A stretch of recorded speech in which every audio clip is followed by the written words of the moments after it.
আজ থেকেই গঙ্গাবক্ষে শুরু হবে প্রতিমা নিরঞ্জন, আর তার জন্য কতটা প্রস্তুত রয়েছে বাবুঘাট দেখাবো আপনাদের। সরাসরি নিয়ে যাব আমাদের প্রতিনিধি অর্ণব মুখোপাধ্যায়ের কাছে। অর্ণব, কি কি ব্যবস্থা রাখা হয়েছে এবং পুলিশ প্রশাসনের তরফ থেকে ঠিক কি কি ব্যবস্থা থাকছে আজকের দিনে?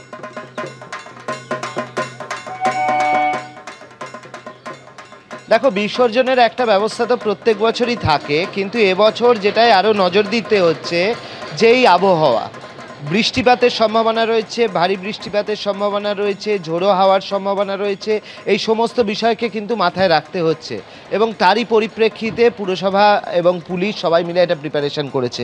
আমরা বাবুঘাটে রয়েছি, যে সিস্টেমটা রয়েছে যে বাইরে এসে লরিগুলো দাঁড়াবে, সেখান থেকে প্রতিমা নিয়ে আসা হবে। এই যে গোল চক্করটা দেখছো, এখানে সার্কেল করা রয়েছে, এখানে হচ্ছে 7 পাকে প্রতিমাকে ঘোরানো হবে, তারপর এখান দিয়ে প্রতিমা নিয়ে চলে যাওয়া হবে একদম বিসর্জনের জন্য। এবং ভাটাটা শুরু হওয়ার পরপরই এই যে বালির বস্তাগুলো দেখছো, বালির বস্তাগুলো জড়ো করা রয়েছে, সেগুলো কিন্তু পেতে দেওয়া হবে বেশ কিছুটা দূর অবধি। অন্যদিকে দেখো, যাতে প্রতিমা ভেসে চলে না যায়, যাতে দূষণ না হয়, সেই কারণে কিন্তু পুরোটা ঘিরে দেওয়া হয়েছে। বোট এবং ফ্লোটিং যে ক্রেন রয়েছে সেগুলো দিয়ে পুরোটা ঘিরে দেওয়া হয়েছে, যাতে কাঠামোগুলো তুলে ফেলা সম্ভব হয়। সেই সঙ্গে প্রচুর কর্মী নিয়োগ করা হয়েছে। তুমি দেখো, ওখানে প্রচুর বালির বস্তা রাখা রয়েছে, যেখান থেকে হচ্ছে কর্মীরাই বালির বস্তা ফেলবেন, তারা হচ্ছে এই যে সমস্ত প্রতিমাগুলো নিরঞ্জন হবে সেগুলোকে তারা সরাবেন। আর একদম বাইরের দিকে ডাম্পার রয়েছে, এখানে প্রত্যেকটা জায়গা করা হয়েছে, আধিকারিকরা বসবেন বলে। ইতিমধ্যেই মেয়র গতকাল ঘুরে গিয়েছেন, আজকেও তার আসার কথা রয়েছে। সব মিলিয়ে বিসর্জনের জন্য কিন্তু বাবুঘাট প্রস্তুত হয়ে রয়েছে এবং সকাল থেকে আমরা দেখছি যে কখনো মেঘ, কখনো বৃষ্টি, কখনো রোদ, তার মাঝখানেই কিন্তু এই প্রিপারেশন ইতিমধ্যে রয়েছে। আলোর ব্যবস্থা, সিসিটিভি, এই সমস্ত কিছু বসানো হয়েছে। তবে এখনও অবধি বাবুঘাটে কিন্তু প্রতিমা নিরঞ্জনের জন্য কোনো প্রতিমা এখনও অবধি আসেনি স্বাভাবিকভাবে, কিন্তু প্রস্তুতি যেটা, সেটা দুটো জিনিসকে মাথায় রেখে করতে হচ্ছে।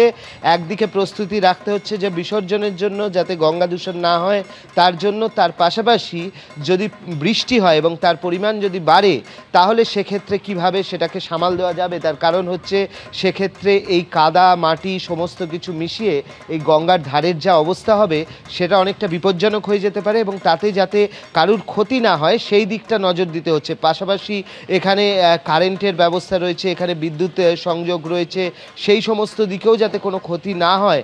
এত মানুষ আসবেন, জড়ো হবেন, তার মাঝখানে বৃষ্টি হবে, সেই বিষয়গুলোকে কিন্তু নজর দেওয়া হচ্ছে। এখন প্রতিমা নিরঞ্জন শুরু হলে আস্তে আস্তে যখন প্রতিমা বেশি আসতে শুরু করবে, তখন এই প্রিপারেশনটা কতটা কার্যকর হচ্ছে তখন কিন্তু সময় উত্তর দেবে। ধন্যবাদ অর্ণব। অর্থাৎ গঙ্গা দূষণ যাতে এড়ানো যায় তার জন্য বিশেষ ব্যবস্থা যেমন রয়েছে, সেই সঙ্গে এই আবহাওয়ার কথা মাথায় রেখেও বাড়তি সতর্কতা রাখা হয়েছে।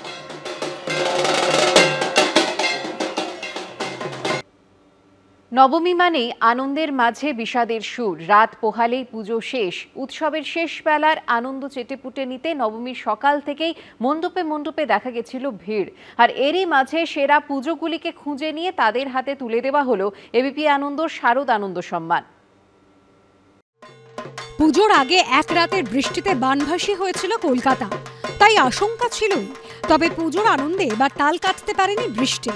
নবমী পর্যন্ত চলেছে চুটিয়ে ঠাকুর দেখা। উৎসব শেষের আনন্দের মাঝেই এবার বিষাদের সুর। এবছরের মতো মাকে বিদায় দেবার পালা। তার আগে থিম বৈচিত্র্য থেকে সাবেকিয়ানা, সৃজনী ভাবনায় স্বকীয়তা এবং অনন্যতার নিরিখে কলকাতার সেরা পুজোগুলির উদ্যোক্তাদের হাতে তুলে দেওয়া হলো এবিপি আনন্দের শারদ সম্মান। ৬৫ বছরে পা দিয়েছেন আগের বাজারে দক্ষিণপাড়া দুর্গোৎসব কমিটির পুজো। এবারে তাদের থিম প্রবাহী। নানা উঠাপড়া সত্ত্বেও জীবন যে প্রবহমান, সেটাই তুলে ধরা হয়েছে মণ্ডপ সজ্জায়। এক অন্তর্নিহিত যাত্রার কথা বলা হয়েছে। মণ্ডপ সাজানোর উপকরণ হিসেবে ব্যবহার করা হয়েছে লোহার কাঠামো, ঘণ্টা, এমনকি ওয়াইপারও। শিল্পী দেবাশিস বারুই। এবিপি আনন্দে নির্মাণ ভাবনায় সেরার পুরস্কার জিতে নিয়েছে নাগের বাজারে দক্ষিণপাড়া দুর্গোৎসব কমিটি। মানুষের জীবনে ওঠা পড়া সবই আছে, মানুষের জীবনে বিভিন্ন ধাপ আছে। ধাপ বেয়ে মানুষ ওপরে ওঠে, নিচে নামে, কিন্তু জীবন সতত প্রবাহমান।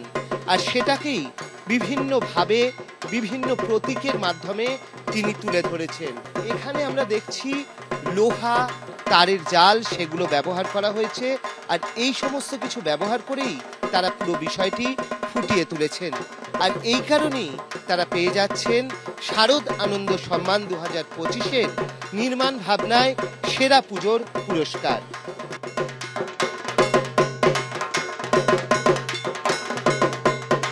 মানিকতলা চালতাবাগান লোহাপট্টি দুর্গোৎসব এবার 83 বছরে পা দিয়েছে। এবারে তাদের থিম মূল। উত্তর কলকাতার ঐতিহ্যের সঙ্গে অঙ্গাঙ্গিভাবে জড়িয়ে পুরনো বাড়ি, অলিগলি। আধুনিকতা নগরায়নের আগ্রাসনে এখন জায়গা করে নিচ্ছে একের পর এক হাই রাইজ বিল্ডিং। উত্তর কলকাতার পুরনো সংস্কৃতিকে তুলে ধরার প্রচেষ্টা, শিকড়ের সন্ধানই এবারের পুজোর মূল ভাবনা।